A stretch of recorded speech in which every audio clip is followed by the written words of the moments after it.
નમસ્કાર દર્શક મિત્રો, શિખર ભારત ન્યૂઝમાં આપણું સ્વાગત છે।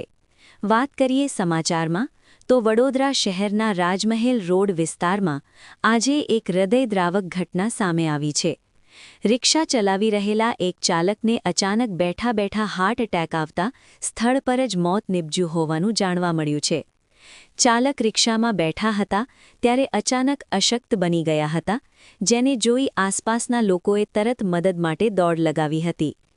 ઘટનાની જાણ થતાં જ વિસ્તારમાં લોકટોળા ભેગા થયા હતા। પોલીસને જાણ કરવામાં આવતા પોલીસ ટીમ તાત્કાલિક ઘટનાસ્થળે પહોંચી અને તપાસ હાથ ધરી હતી। મૃતક રિક્ષા ચાલકની ઓળખ અને વધુ તપાસ પોલીસ દ્વારા કરવામાં આવી રહી છે। આ ઘટનાને પગલે રાજમહેલ રોડ પર થોડા સમય માટે ટ્રાફિકમાં અવરોધ પણ સર્જાયો હતો। અચાનક બનેલી આ ઘટનાથી સ્થાનિકોમાં શોકની લાગણી પ્રસરી ગઈ છે।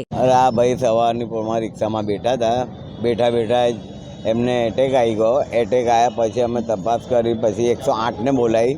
108 આવીને બોલ્યા હતા કે ભાઈ ડેડ થઈ ગયા। પછી પોલીસમાં અમે જાણ કરી। પોલીસમાં જાણ કરી એમના મોબાઈલ થ્રુ અમે એમનું એડ્રેસ કાઢ્યું, તરસાલીમાં વિશાલનગરમાં અંબા માતા ચોકમાં રહે છે। અત્યારે હાલમાં એમના મમ્મીને એમના ભાઈ આવી ગયા છે। મૃત્યુ થઈ ગઈ? હા, એ ભાઈનું ડેડ થઈ ગઈ છે। શેમાં હતા? રિક્ષામાં બેઠા હતા ભાઈ। શું નામ? મનોજ રાજપૂત।